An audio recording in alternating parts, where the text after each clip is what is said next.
श्री स्वामी समर्थ. आज करणार आहे पालक चुका गरगट्टा. हे पालक चिरून घेतला आहे. हा दुधी भोपळा आहे, टोमॅटो, हिरवी मिरची, मुगाची डाळ आणि हरभऱ्याची डाळ. आता आपण हे सगळं शिजवून घेणार आहे.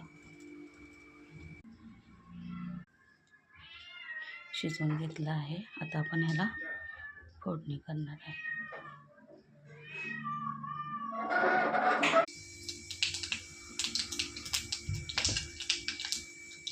जिरे, मोहरी, लसूण, हळद,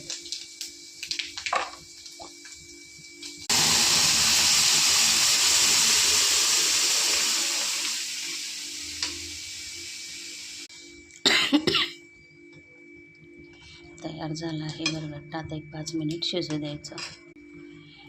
गरगट्टा आवडल्यास नक्की लाईक व सबस्क्राईब करा. मस्त खा, स्वस्त राहा.